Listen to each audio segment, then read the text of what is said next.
Hola a todos y a todas.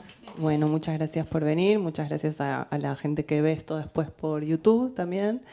Este es el ciclo, o sea, es la edición número 23 del ciclo. Para mí es siempre un placer tener este espacio para conversar con autores y autoras que me interesan en particular. Hoy está Gabriela Bechermann, a quien conocí haciendo performance, o sea, la vi por primera vez declamando hace mucho tiempo. Sí, creo que fue en Belleza y Felicidad. Yo era una niña, prácticamente.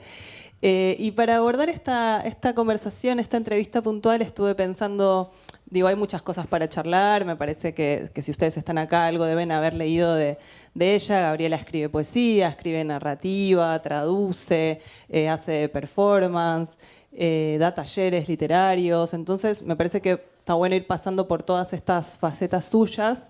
Y se me ocurrió primero como leer la solapa de su poesía reunida, que acaba de salir en Mansalva. Es este volumen que se llama Pompa, que reúne, digamos, toda su producción poética desde el año 99 hasta el presente.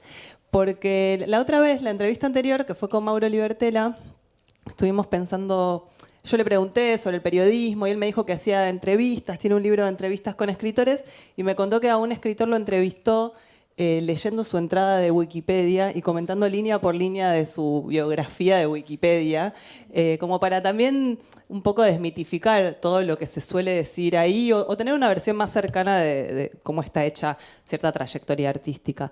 Yo supongo que esta solapa la escribiste vos, igual no importa, pero me interesaba como por ir tomando las distintas líneas de esta solapa e ir entrando así a todos estos temas, porque al fin y al cabo acá está lo que vos querés que figure de tu vida, de las cosas que fuiste haciendo. Ciertas omisiones también van apareciendo que uno encuentra en otras solapas y acá ya no están. Entonces me parecía divertido eso.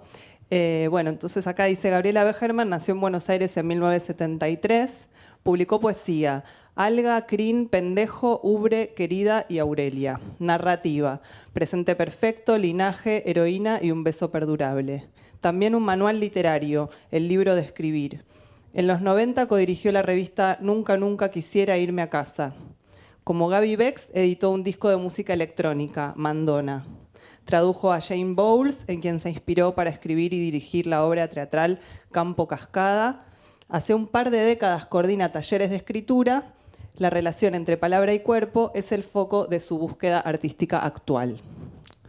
O sea, nos habla de un montón de cosas que venís haciendo y que hiciste en el pasado. Así que quería empezar con lo primero que dice acá, que es publicó poesía, y que es justamente lo último también que encontramos. Quería preguntarte un poco qué presencia tiene la poesía en tu vida, qué presencia tuvo a lo largo de los años. Este poemario, bueno, que recoge esos libros desde el 99. Encontré también que hay un libro que es de 2003 y después hay el siguiente que aparece es de 2012, o sea que hay un periodo en el que no publicaste poesía. Y también incluye un poemario inédito, del que después querría que hablemos. Pero empezar con algo más general, de cómo aparece la poesía en tu vida, qué presencia fue teniendo. Bueno, pensé que ibas a hablar sobre el año de nacimiento. Viste que yo siempre lo pongo porque Me digo, parece muy bien. Te iba a decir que la verdad sos muy sincera con eso, te banco. por ahí por algo también como por un lado sinceridad, por otro como si en un momento ya no lo pones más, evidencia como que querés ocultar algo y bueno, no. Em, Cuando yo recibí los ejemplares de Pompa, vi lo gordo del libro y dije, wow, entonces viví, escribí, algo así, ¿no? Cuando fui recopilando los libros y qué sé yo, fue un poco como volver hacia atrás y ver quién yo había sido todo ese tiempo, ¿no? Porque un poco la sensación que tengo es que los poemas condensan quién sos en un determinado momento, bueno, y también en un día, en una hora del día, ¿no?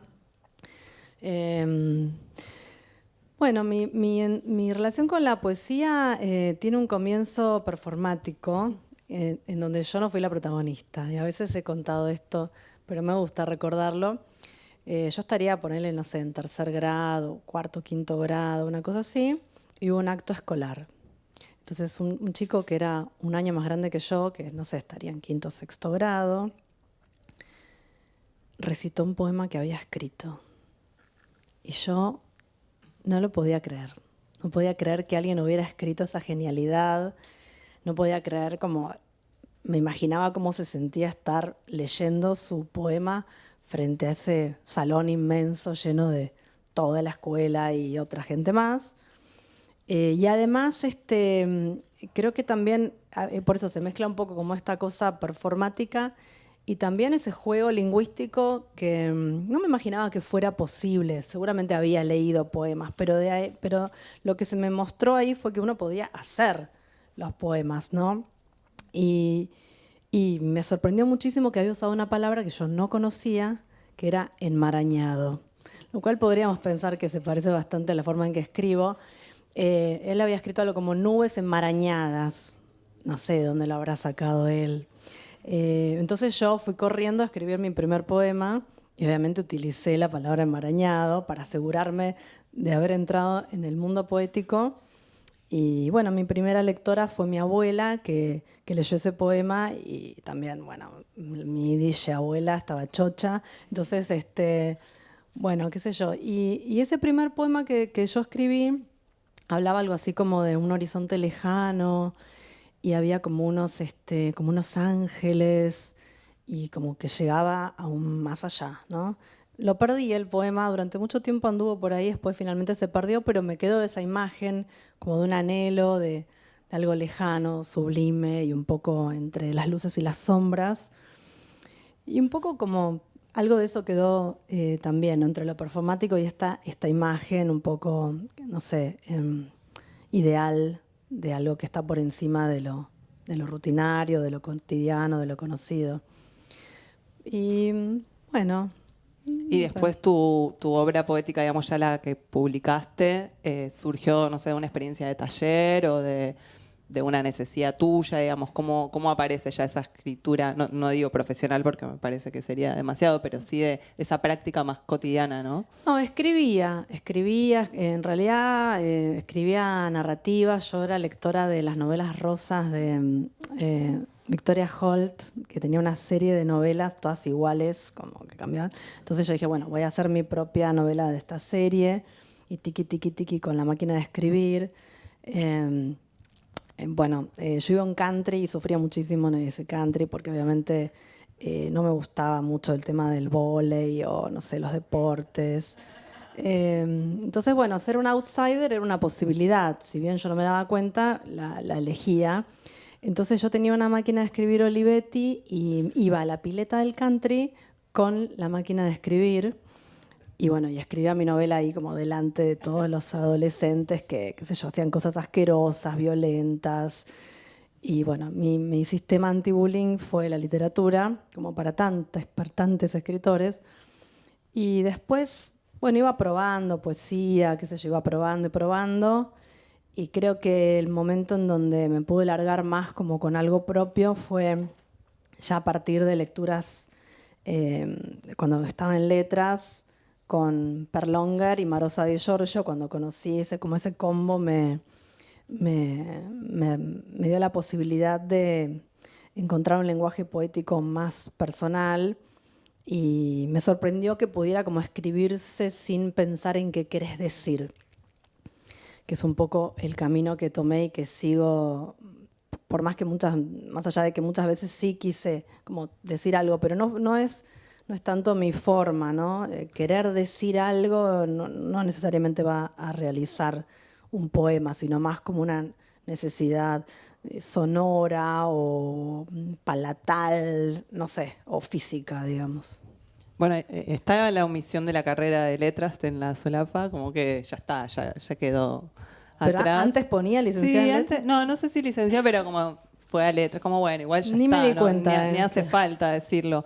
No, y pensaba que sí, que la tuya, o sea, es una poesía. En este libro queda muy claro, cuando lees varios seguidos, varios libros, entras como en en una atmósfera sonora y una estética propia. O sea, para mí hay algo en vos que una lo lee y dice, esto es Gaby, ¿no? Que tiene que ver, me parece, con el ritmo, con la repetición, con cierto uso de los versos más bien breves, bastante salvaje también. Y es una poesía para mí, ¿no? Que pide ser leída en voz alta, que es algo que me encanta a mí, que suceda con la poesía, que cambia mucho. O sea, una vez que alguien te escuchó a vos decir un poema, declamarlo, no vuelve a leerte de la misma manera. Me parece que hay algo que pasa en tu cuerpo cuando lo decís, en tu voz, en la forma en la que ese poema ocupa el espacio, que nos llega como lectoras a transformar la experiencia de lectura de lo que vos vas haciendo.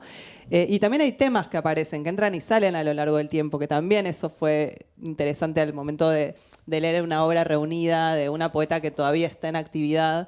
Es ver cómo el tópico del amor, la pasión, la conquista, la seducción, la sensualidad, la corporalidad y todo ese campo semántico aparece con una gran presencia en tu obra. ¿Te reconoces en estas cosas? ¿Sentís que ya son tu marca registrada? ¿Te salen de manera natural y si quisieras escribir de otra manera no podrías? ¿Cómo lo vivís vos desde la cocina de la escritura? Bueno, todo eso después se transforma en poemas de maternidad que también son de Sí, cuerpo, sí, ¿no? ya vamos a llegar, pero... Bueno, un poco, sí, con esto que te digo de palatal o algo como de comer, morfar, ¿no? Como una cosa un poco voraz, tal vez.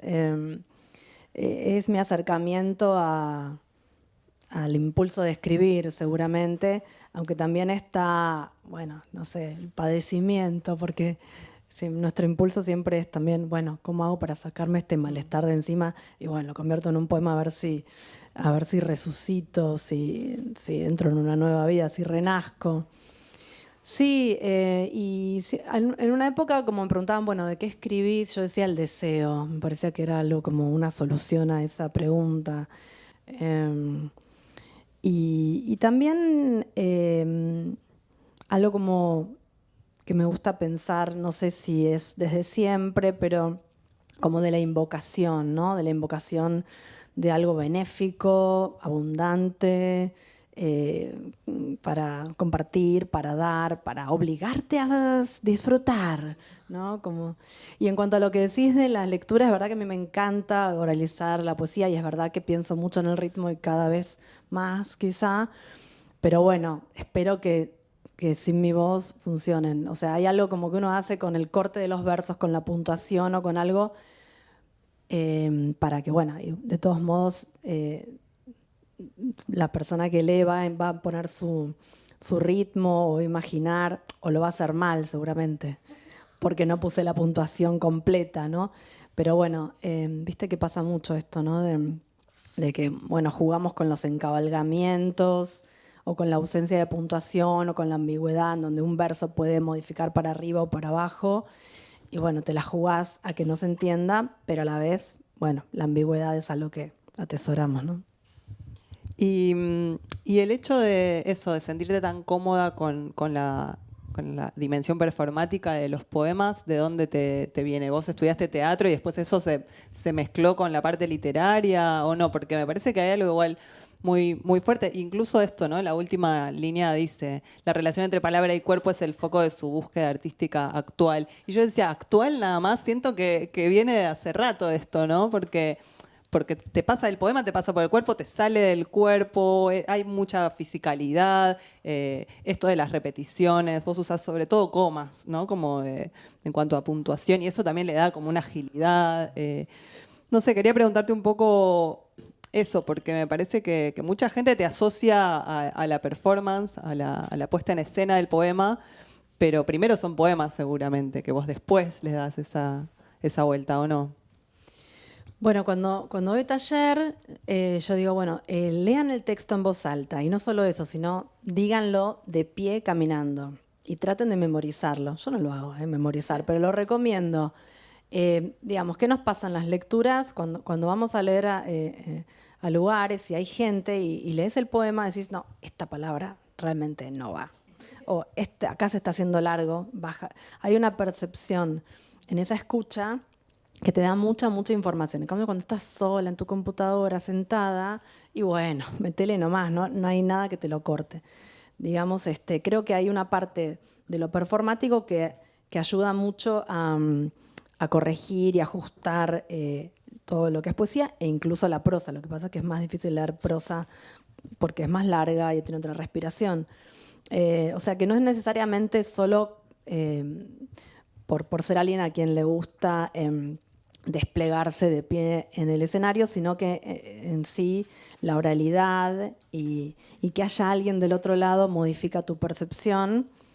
Y después en cuanto a lo que me decís de dónde me viene, bueno, yo quería estudiar teatro, pero no lo hice. Entonces, bueno, aprovecho para... Creo que en un punto, a veces digo, ¿por qué no estudié teatro si me encanta? Y cuando estuve en el escenario de adolescente sabía que era el mejor lugar donde podía estar. Bueno, qué sé yo, me dediqué a la docencia también, que tiene mucho de teatral. Bueno, conejilles de Indias, no sé. Pero bueno, lo traje para este lado y porque siempre también me gustó mezclar las cosas y ponerlas fuera de su lugar, ¿no? Bueno, no sé, la poesía en la discoteca, no sé, el baile en el salón de poesía, no sé. Quizá porque entonces así también el juicio ajeno es distinto, porque no sé, no sé, quizá no soy juzgada como actriz, entonces hago cualquier disparate. Bueno, como poeta, sí, por ahí creo que pertenezco al universo de la poesía, pero lo gordito del libro tal vez lo confirme. Pero bueno, y después a lo largo del camino es verdad que siempre me gustó todo lo que es sonoro, que es algo físico, que es la materia del lenguaje, y cada vez más. Hasta ahora que estoy presentando el libro, hago unas performances con bailarines. Bueno, el último poemario, me das el pie, mira, Poesía para bailar se llama, ¿no? Como el inédito que incluiste acá, se llama Poesía para bailar. Y no sé, lo asocio un poco a algo de esto, porque tu libro anterior, Aurelia, era un libro mucho más amoroso, tierno en algún punto, sobre una vida más de pareja, de familia, de madre. Y ahora de nuevo poesía para bailar y bailarines y presentarlo en una discoteca el otro día, como que digo, ah, bueno, volvió algo del espíritu de Gaby Bex, tal vez, ¿no? ¿Qué podés contarnos de este último poemario? Bueno, le puse poesía para bailar. Todos los demás libros tienen como título una sola palabra. Sos muy buena poniendo títulos, era una de las cosas que te quería Me preguntar. encanta poner títulos. Sos muy buena. Si alguna vez necesitan, me pueden pedir. Es muy difícil poner títulos, bueno, las que somos periodistas también lo sabemos, que a veces ¿viste? Tenés que ponerle título a las notas, pero un libro, que es un objeto que va a quedar en el tiempo, que tengan todos títulos tan buenos, me parece un hallazgo. Ay, bueno, gracias. No, me gusta poner títulos de cuentos. Muchas veces hago títulos, preparo una lista de títulos de 100 posibles títulos, ponele. Pero bueno, ya últimamente se ve que estoy más criteriosa y, por ejemplo, Pompa no fue tan difícil. Bueno, estábamos hablando de poesía para bailar. Bueno, mi idea era tratar de, o sea, ya hace muchos años que vengo arrastrando como este deseo de combinar el movimiento con la poesía. Tengo el recuerdo de probar alguna vez improvisar bailando. ¿Viste? Obviamente te inhibís un montón y dices qué estoy haciendo, pero sola, ni siquiera sola. Y acá hay algunos que son bastante como experimentales, juguetones, que parecen un poco como, no sé, como música, no sé, trap, ya ni sé cómo se llaman los estilos de música, pero tiene algo como de reggaetón o de algo así. Que en realidad no son totalmente nuevos porque ya había algunas búsquedas así antes. Pero bueno, acá lo desplegué más, digamos, después de la introspección del libro de dar a luz y de convertirme en huérfana todo al mismo tiempo y contar esa intimidad y encontrar también la posibilidad de hacer poesía desde ese lugar tan apretado y amoroso, pero bueno, un poco como encerrado. Que es en los primeros años de la crianza. Entonces, bueno, es verdad que siempre la vida influye sobre los estados y las etapas sobre las búsquedas estéticas, ¿no? Y las posibilidades de probar cosas. Sí, a la vez acá, si querés, mira, te rescato, porque está todo eso nuevo, habla, no sé, hay como una jerga más nueva de palabras que se están usando ahora. De hecho, el que se llama Poesía para Bailar usa muchas de esas palabras. Pero después tenés unos haikus, por ejemplo, que me parecieron maravillosos, que se llaman haikus de playa, que son como observaciones muy encendidas de lo que pasa en una playa de la costa argentina, podemos decir. Y el siguiente poema de una observación de playa es Dame 10 de Cool, que es un poema en el que decís, aunque sea dame 10 minutos por día de todo sexy, copa de vino, no sé qué, y después agarro todas mis obligaciones, pero dame estos 10 minutos que no vengan los chicos a interrumpir, ¿no? Como esa cosa de también entrar y salir de los dos registros, de la cosa más del desparpajo, del cuerpo, de ser sexy, y bueno, pero yo sé que son 10 minutos, después vuelvo como a esta otra vida. Me gusta que en tu poesía también convivan a estos niveles, no sé. Fue escrito en plena cuarentena profunda ese poema. Pedíamos 10 minutos. Alguien me dijo, bueno, pidamos un día entero. Y otros dirán, Una tarde, aunque dame sea. 10 días, no sé. Sí, está bueno.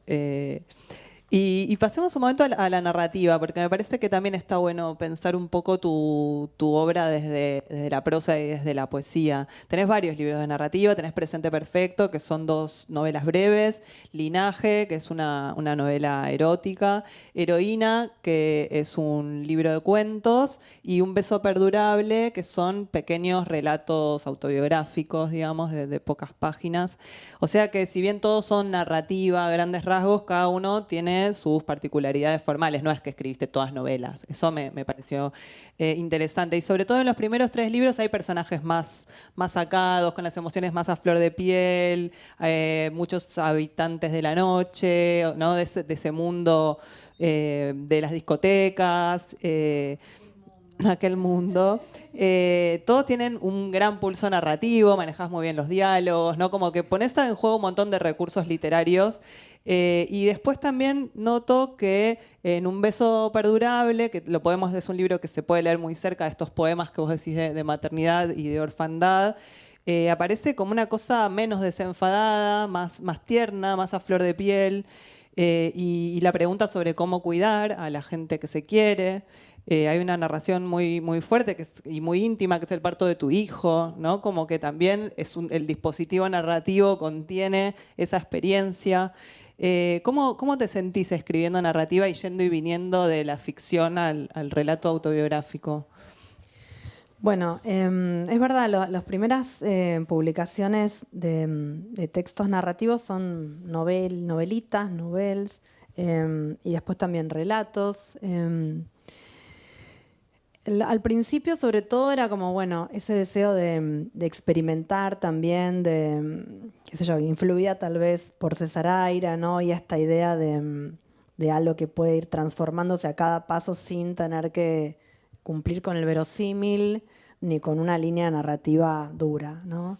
Me acuerdo que esa primera novelita, Presente Perfecto, yo decía, bueno, lo que más me gusta es cuando la película empieza. Estás en el cine. Bueno, no sé, en esa época se iba mucho al cine, hoy en día es una excepción en nuestras vidas.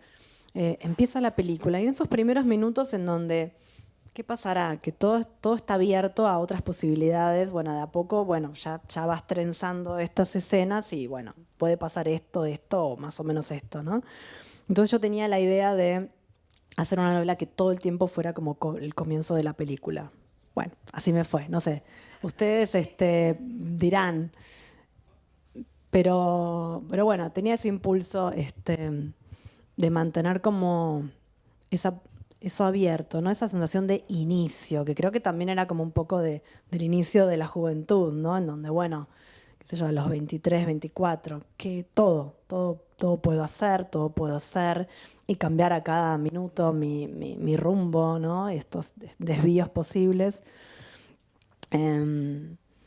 Y después sí seguí construyendo ahí en Linaje, que es una novela erótica que nunca releí, no sé. Es inconseguible, por otra parte. Ah, ¿sí? Sí, no. Bueno, vamos a ver. Yo no voy a poner ninguna ficha, pero Bueno, escrita también como muy alucinógenamente, obsesivamente y como una especie de paladeo de un goce medio doloroso.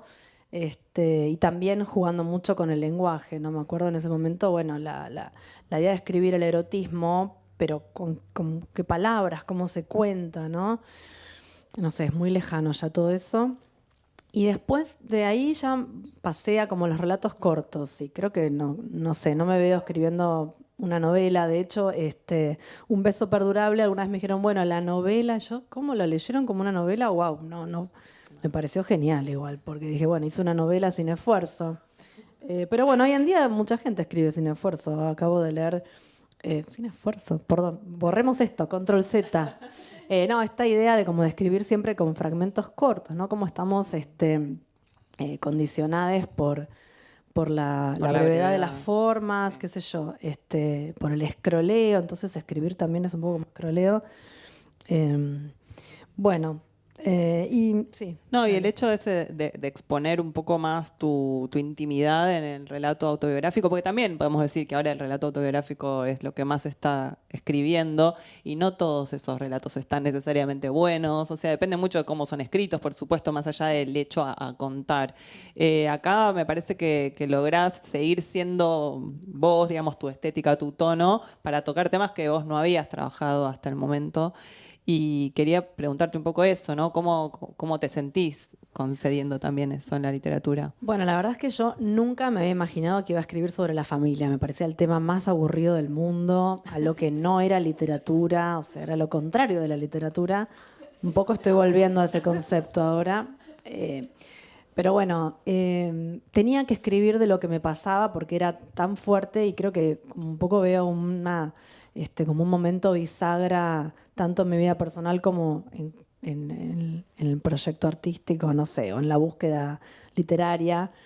El comienzo de Un beso perdurable es, mi mamá estaba muy enferma y yo, bueno, iba, le hacía un tecito, como le decía, dale, ma, tomá, para que tome líquido, qué sé yo.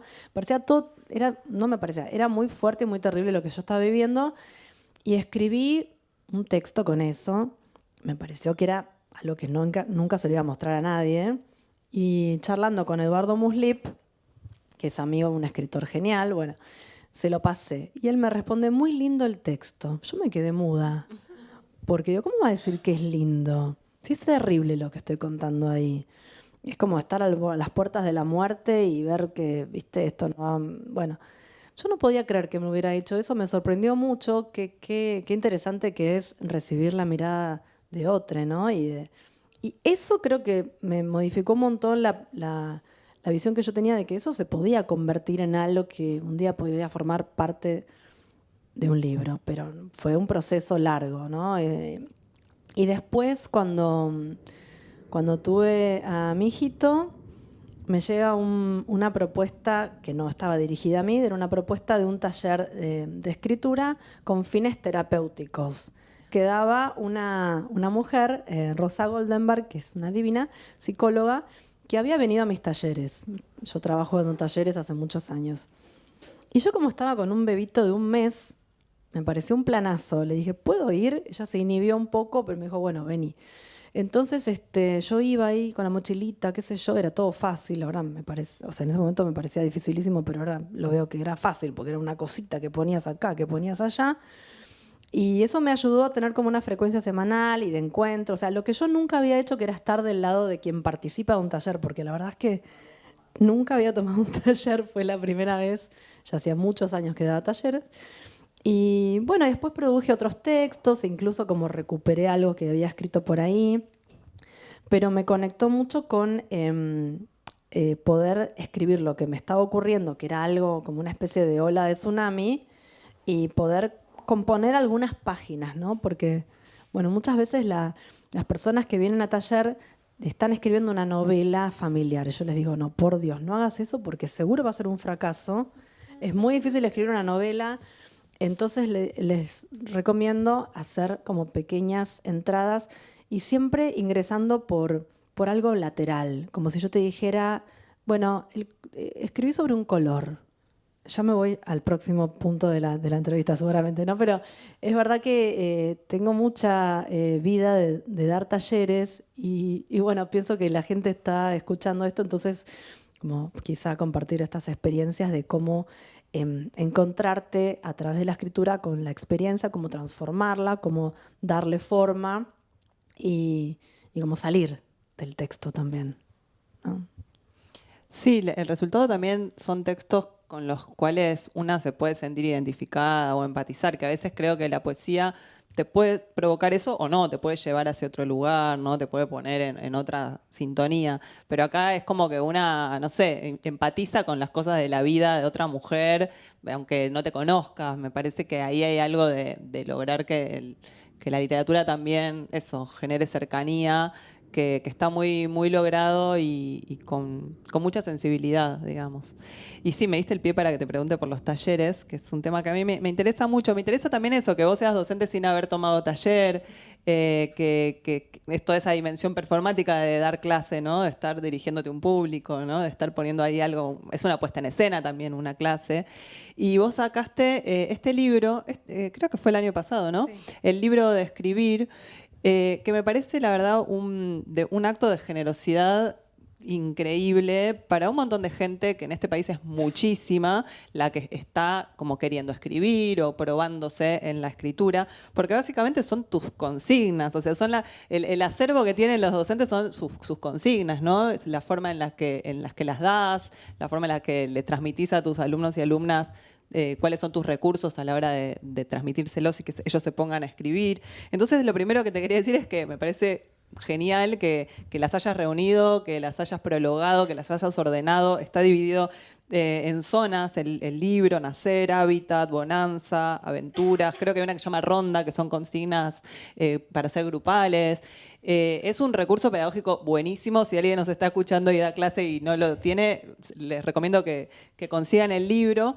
Y hay algo que me parece también determinante de la forma en la que vos estructurás este libro, que es que vos hablás de la consigna, pero decís qué harías vos o qué hecho de tu vida narrarías vos, ejemplificando con tu propia experiencia, que también me parece novedoso. O sea, vos podrías haber puesto el desarrollo de la consigna y que otro la haga.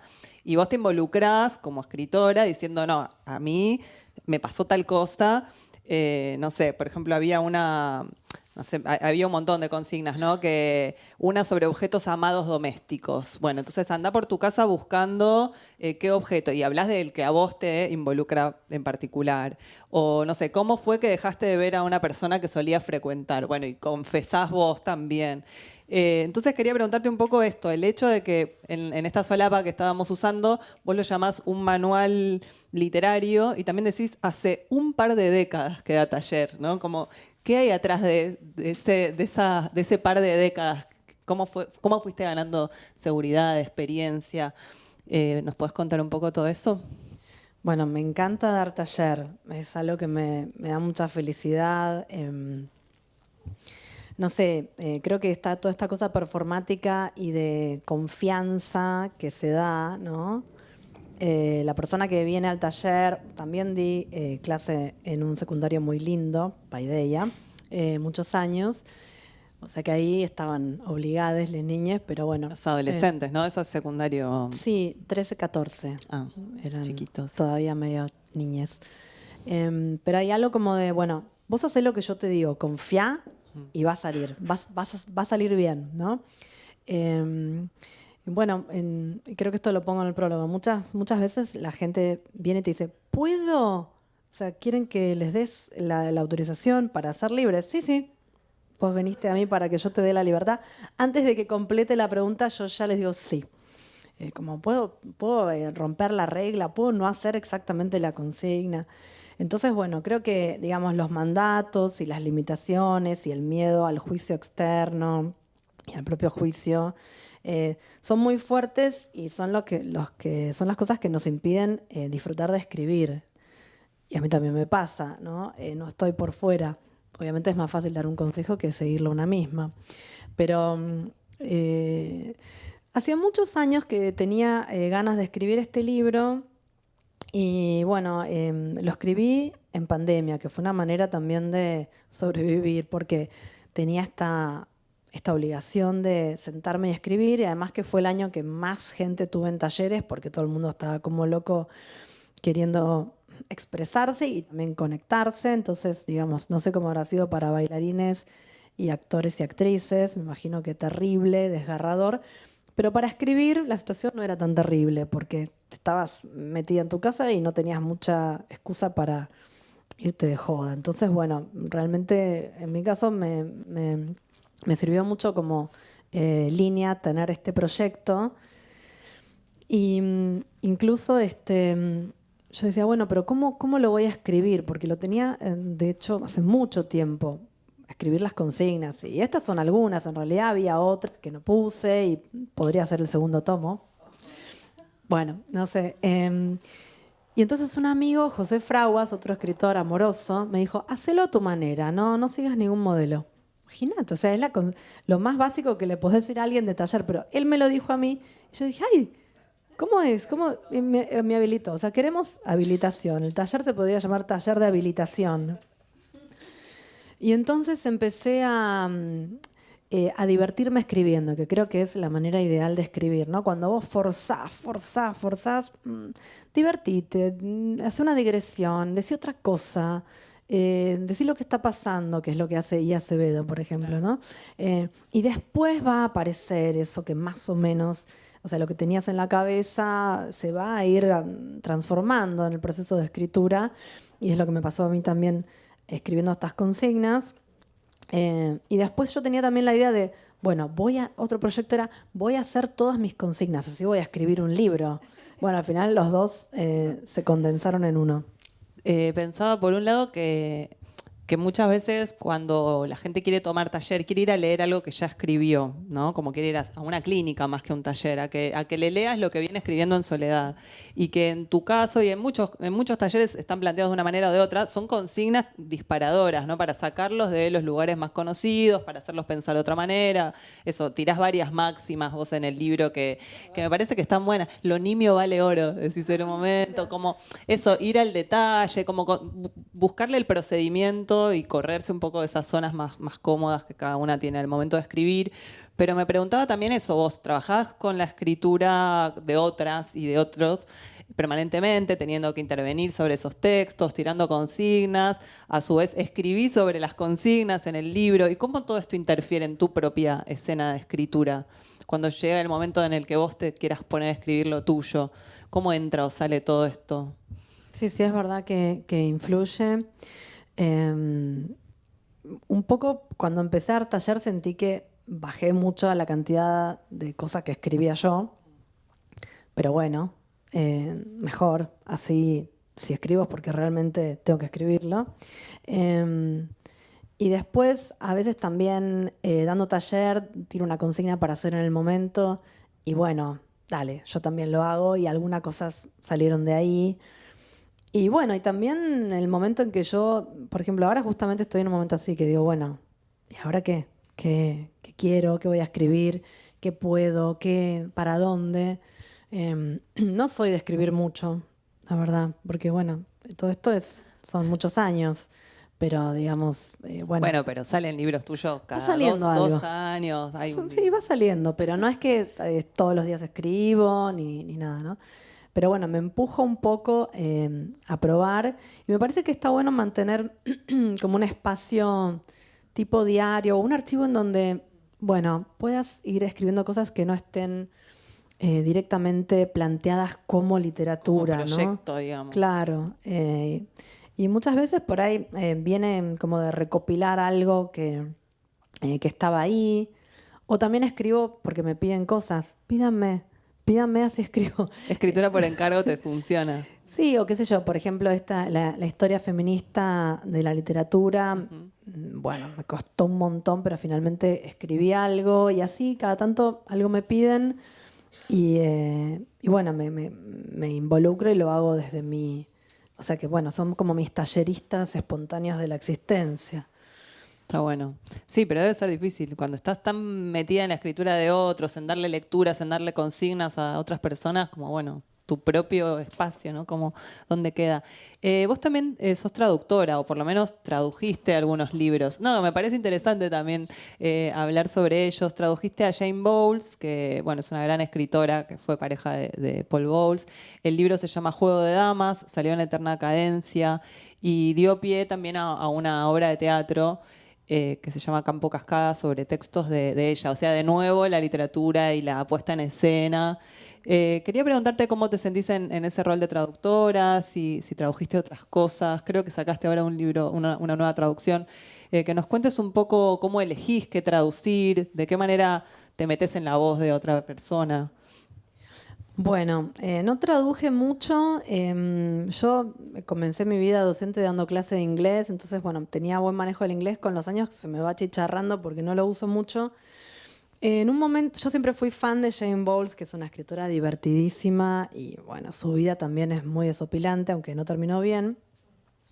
De pronto me di cuenta de que en algún viaje había comprado un libro que tenía varios relatos que no estaban traducidos al castellano o que habían sido traducidos por ahí en un volumen en España, pero era inconseguible. Bueno, no sé. Como más de fan te metiste a traducir. Dije, bueno, qué sé yo, me pongo a traducir esto. Y bueno, en realidad esos textos de Jane Bowles eran textos que Paul había recortado de sus cuadernos, eran textos que estaban inéditos y estaban medio, algunos un poco, eran recortes de otras cosas, pero bueno, eran inéditos de Jane Bowles, que tiene una obra muy, muy pequeña. Y fue una gran aventura, y aparte, bueno, la sensación de estar traduciendo era muy loca. Era como si hubiera alguien adentro de mi cerebro y yo fuera otra, y no sé, eres muy alucinante. Una disociación, digamos. A la vez le decía a Jane, ¿puedo acá meter mano? Esta frase está muy imposible. Y ella me decía, sí, dale, todo bien.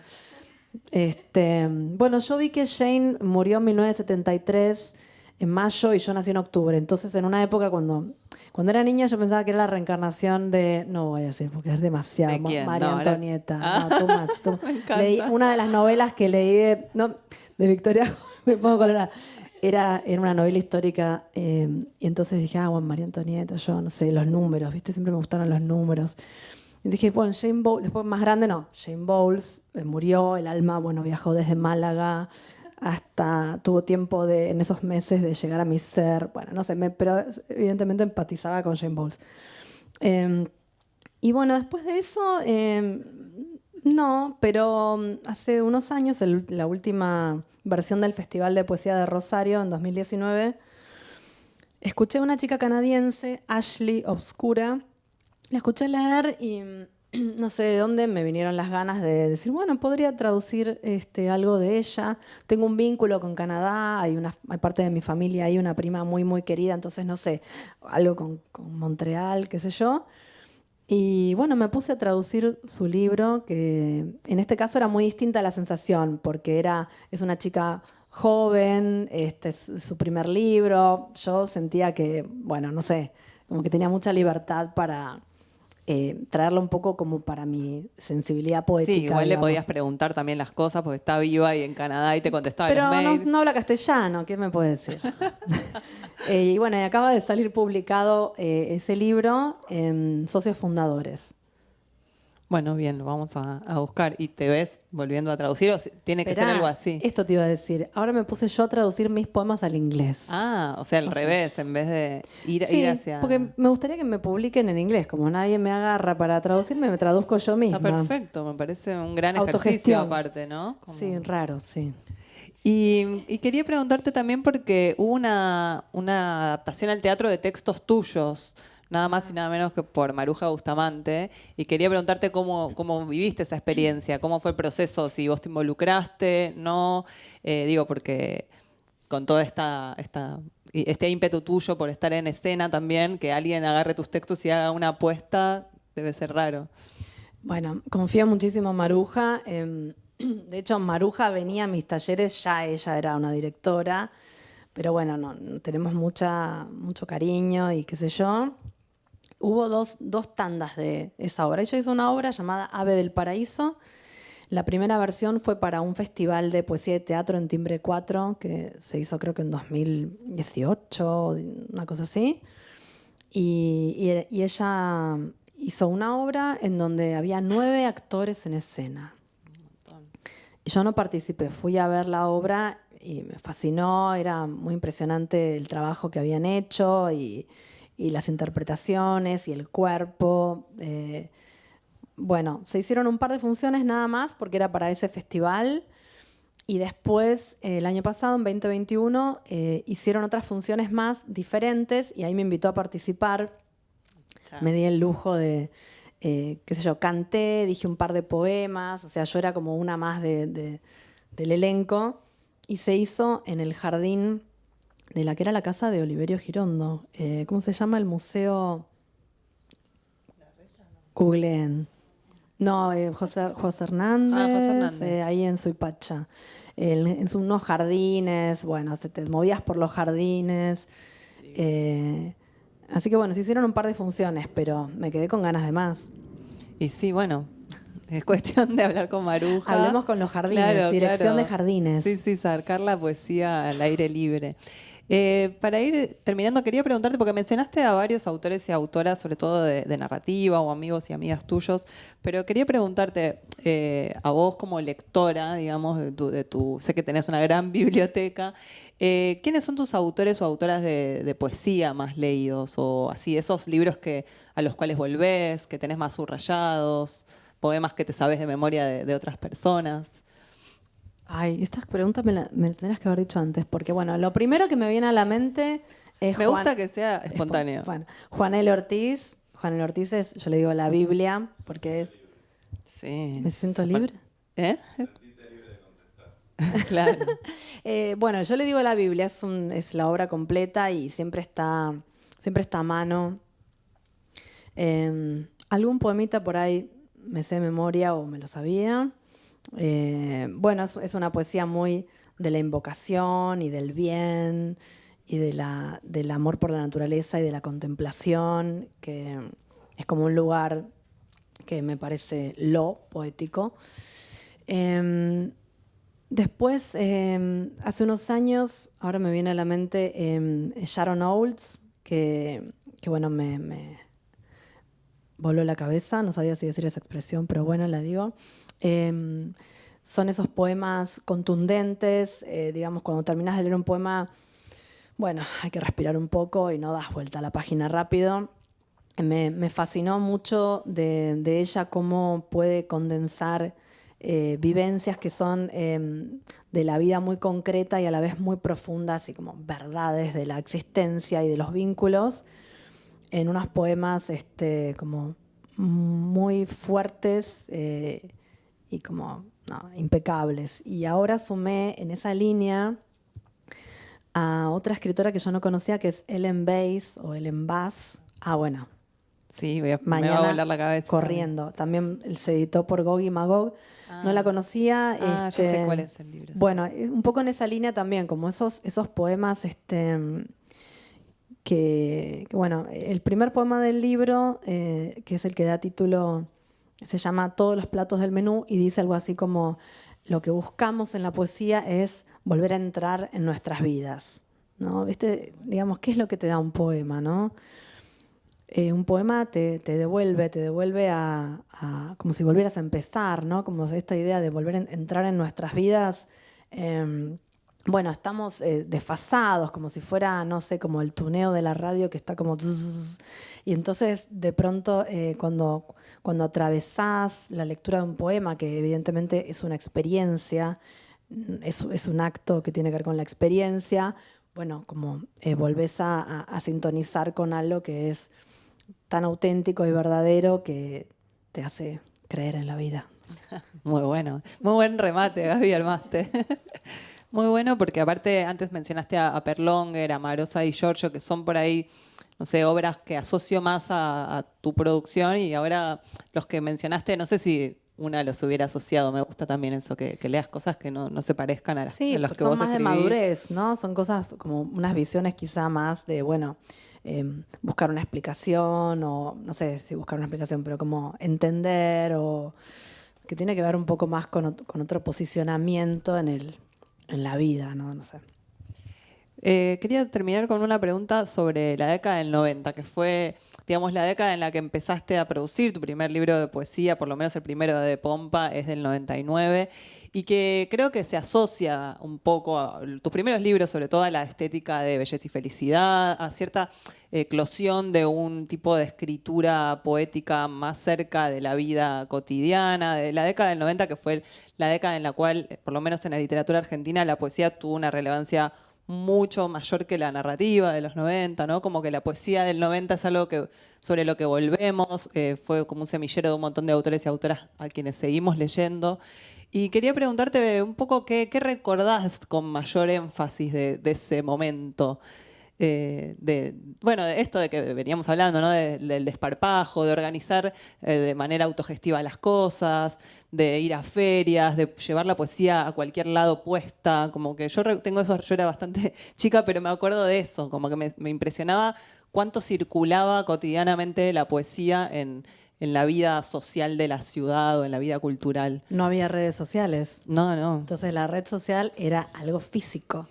Bueno, cuando yo empecé a hacer la revista Nunca Quisiera irme a casa, nuestra idea era justamente como, bueno, desplegar la poesía en espacios como en donde no estuvieras sentada, te diría, ¿no? Como habíamos hecho, hicimos la presentación de uno de los números en una pista de patinaje sobre hielo, que era muy de esa época, y 80s también, los cumpleaños se hacían en pistas de patinaje sobre hielo, bueno, no sé.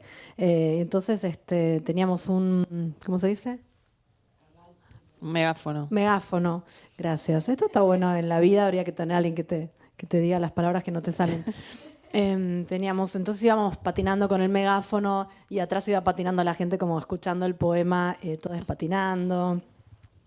Después, bueno, hicimos experiencias, no sé, en espacios, por eso, como en la discoteca o en bares, qué sé yo. Era un poco mezclar, llevar la poesía a lugares que no tenían que ver con la consagración literaria o con las instituciones, y que tenían que ver con la joda, ¿no? Era como, bueno, defender un poco, no sé, algo que en ese momento era muy criticado como frívolo, pero que ahora, pensándolo desde como estas prácticas comunitarias que están mucho más resignificadas y valoradas hoy en día, lo pienso como algo así, ¿no? Bueno, estamos juntes vives y no sé, nos queremos. Algo como de una celebración y de algo como vivo, digamos, ¿no? Sí, fresco, era como algo que estaba pasando ahí, estaba como, ¿viste? Cuando decís esta comida está bien fresca, tiene salida, estaba como todo por hacerse, ¿no? También me acuerdo. Y tenés un buen recuerdo de eso, o sea, te llevas bien con ese pasado. Obvio. Sí, lo pasé bomba. Qué bueno.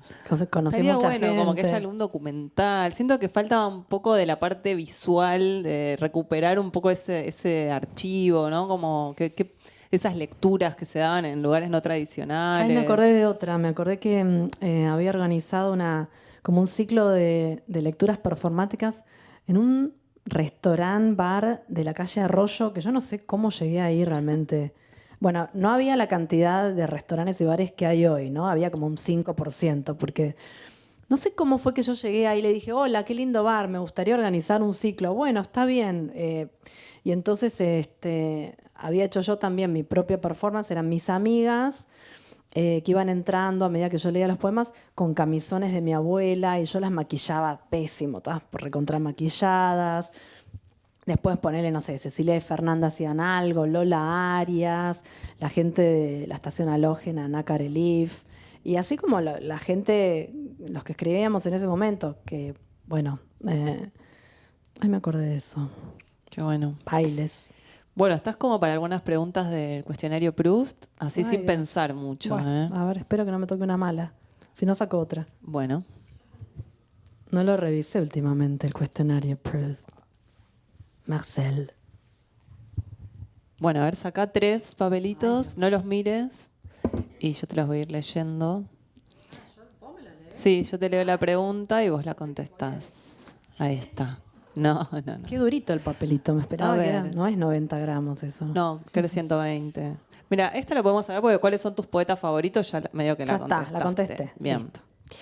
Vamos con otra. Un héroe y una heroína de ficción. La Mujer Maravilla.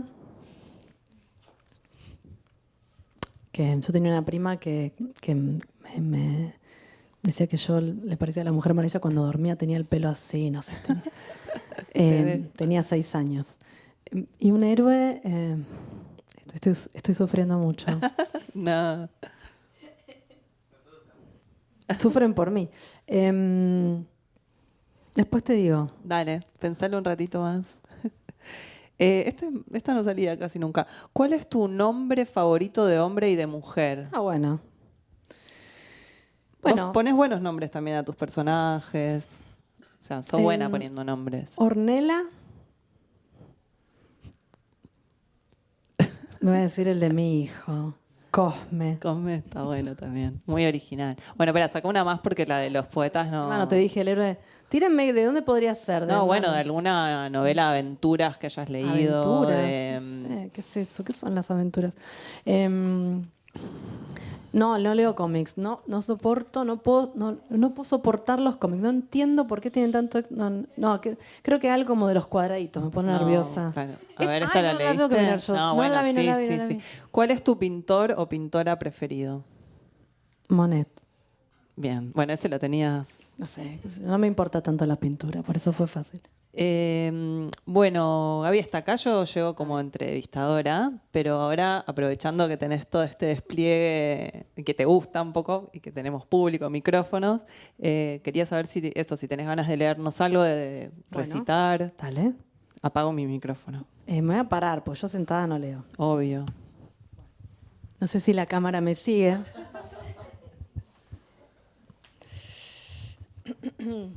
Con micrófono, ¿no? Tiene que ser, bueno, porque si no me lo sacaba el micrófono ahora. ¡Oh! ¡Qué ganas de escribir un poema que se vierta en mí ese chorro, ser canal vertebrado para que chorree la visceral enseñanza! ¡Oh! Que esta ansia se revierta y se convierta en ansia, inclinación, sustancia, caldo, germen. ¡Oh! Que esta ansia anida entre letritas. Que me coja el señor de las palabras.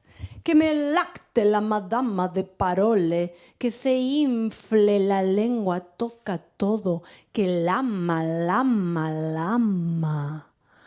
A bocados la boca acapara. Y lanza perfume, un perfume del placer o del dolor, pero lanza, por favor. Querubines queridos, ¿están ahí? Que sí, revolotéenme, alóndrenme, gírenme a sus anchas nomás. No se anden con chiquitas que estas vuelan mayúsculas y prontas. Se les sacude el lomo, se les aletea el capot. Apresúrense, queridas ninfas desfachatadas. Oh, no temamos, tengámoslo todo un ratito, un puntito. Tengámoslo todo a pedir de boca. Bueno.